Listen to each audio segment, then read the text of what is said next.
മനഃപൂർവ്വം ഷമ സീരിയലിൻ്റെ latest എപ്പിസോഡിൻ്റെ promo റിവ്യൂയിലേക്ക് എല്ലാവർക്കും സ്വാഗതം. അങ്ങനെ രാധിക പ്രിയങ്കയുടെ ബോഡി ചിതയിൽ വെച്ച് കത്തിക്കുകയാണ് കേട്ടോ. അങ്ങനെ ആ ഒരു ബോഡി കത്തിയെറിയുന്നത് കണ്ട് രാധിക അലറി വിളിച്ച് പ്രിയ എന്നും പറഞ്ഞ് കരയുവാണ്. ആ സമയം വരുൺ രാധിക ചേർത്ത് പിടിച്ച് ആശ്വസിപ്പിക്കുന്നൊക്കെയുണ്ട്. അതിനുശേഷം പൂജാരി പ്രിയങ്കൻ്റെ ആ ഒരു ചിതാഭസ്മം ഉണ്ടല്ലോ, അത് രാധികയുടെ കയ്യിലേക്ക് ഏൽപ്പിക്കുവാണ്. അത് വാങ്ങി സങ്കടത്തോടെ കരഞ്ഞുകൊണ്ട് നിൽക്കുവാണ് രാധിക. പിന്നീട് വരുണിനൊപ്പം രാധിക നേരെ ആറ്റുവാശ്ശേരിയിലേക്ക് പോകുവാണ്. അങ്ങനെ ആറ്റുവാശ്ശേരിയിലേക്ക് വരുണും രാധിക എത്തുന്നുണ്ട്.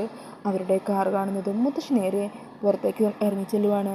ഈ സമയം വരുണാണെങ്കിൽ ആകെ മരവിച്ച് തളർന്നിരിക്കുന്ന അവസ്ഥയിലുള്ള രാധികയെ വണ്ടിയിൽ നിന്ന് പുറത്തിറക്കുവാണ് കേട്ടോ. അതുകൊണ്ട് മുത്തശ്ശി രാധികയും വരുണിനെയും കുത്തിക്കൊണ്ട് ഓരോന്നൊക്കെ പറയുവാണ്. മുത്തശ്ശി പറയണേ, ദേവനെ ഹോസ്പിറ്റലിൽ നിന്ന് ഡിസ്ചാർജ് ചെയ്തു, ഇവിടേക്ക് കൂട്ടിക്കൊണ്ടുവരികയും ചെയ്തു. എന്നാൽ നിനക്കിതൊന്നും അറിയണ്ടല്ലോ, നിനക്കിങ്ങനെ ഇവൻ്റെ ഒപ്പം ചുറ്റിക്കറങ്ങി നടന്നാൽ പോരെ. നാണം കെട്ടവള് അച്ഛൻ ഈ അവസ്ഥയിൽ കിടക്കുമ്പോൾ തന്നെ അവളുടെ ഒരു പ്രേമക്കുത്തും. പിന്നീട് കാണിക്കുന്നത് റൂമിൽ കിടക്കുന്ന ദേവനെയാണ്.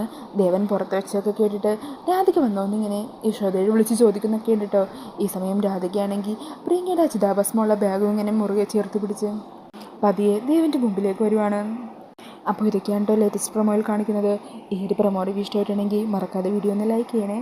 ഇതുപോലുള്ള കൂടുതൽ റിവ്യൂസിനായിട്ട് ഈ ചാനലൊന്ന് സബ്സ്ക്രൈബ് ചെയ്തും കൂടി സപ്പോർട്ട് ചെയ്യണേ. Thank you.